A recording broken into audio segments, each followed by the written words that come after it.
Alors c'est toujours un peu la même stratégie, hein. Il y a la première phase qui est les premiers 15 jours où là on a du personnel encore saisonnier mais qui est plus scolarisé.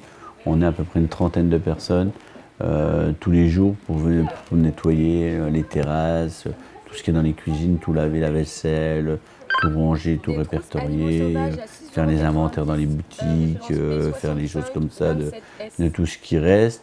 Tout ce qui craint le froid va être mis dans les locaux qui seront chauffés au gel. Là, c'est toute la végétation aussi, comme les palmiers qu'on a remis dans les bâtiments. Il y a toute la partie nettoyage du parc, parce que les bassins sont vidés complètement. Les bateaux sont sortis du Pirate Attack et tout est passé au Karcher. Le Flume, c'est pareil. Ces attractions-là sont passées au Karcher de façon à ce que ce soit nettoyé, parce que c'est facile à nettoyer. Ça part bien quand c'est tout frais, que vous videz les bassins. Et là, sont le personnel, le temps plein, qui termine un petit peu d'enlever les bancs, les choses comme ça, pour essayer de mettre le maximum à l'abri. En parallèle, on a les parties des attractions qui commencent, qui vont subir une rénovation, qui commencent à être démontées et qui vont être amenées dans un atelier de maintenance qui se trouve à 7 km du parc, sur la zone industrielle de Rambervillers.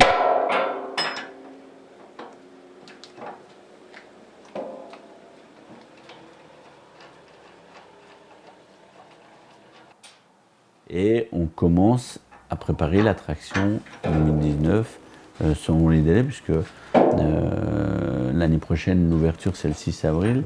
Il y a tout un programme de maintenance obligatoire qu'on fait, changer les roues. Et puis voilà, donc cette période va se passer tout l'hiver. En parallèle, il y a la construction et le suivi de la nouvelle attraction auquel on participe. Une partie des gens de temps plein participent. Et à partir du mois de mars, puisque cette année, on refait la manœuvre à l'envers, on commence à remettre le maximum en place, ressortir la végétation qui était mise en hivernage pour que le 6 avril au matin, tout soit prêt, clean et prêt à travailler.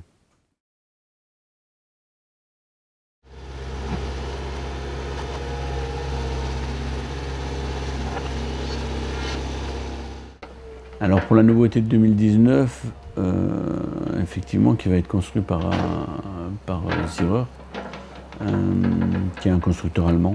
On n'avait pas de manège de chez eux neuf, on avait un manège d'occasion qui était la Ronde des Rondins qui avait été rachetée à Astérix. Mais cette attraction, en fait, on a commencé à demander un premier chiffrage. J'ai demandé un premier chiffrage début août.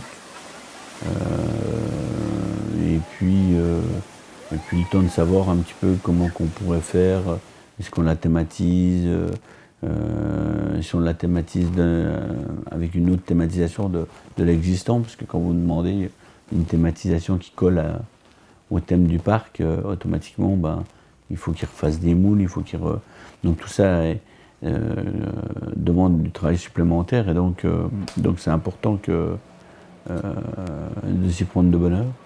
Pour nous, c'est important d'apporter chaque année une nouveauté, parce que on a la chance d'avoir une clientèle qui est fidèle et qui revient chaque année et qui aime bien trouver des changements chaque année. Après, c'est vrai que contrairement à une entreprise qui achète une machine pour enlever du personnel et puis augmenter sa production, nous, ça augmente peut-être le nombre de visiteurs, mais c'est aussi une vraie demande de nos clients, parce que si pendant 3-4 ans on ne faisait pas de nouveautés, les gens diraient après tout, Frépertuis, c'est bon, ça y est, on va se diriger vers ailleurs. Donc c'est un peu la course à la nouveauté, mais c'est aussi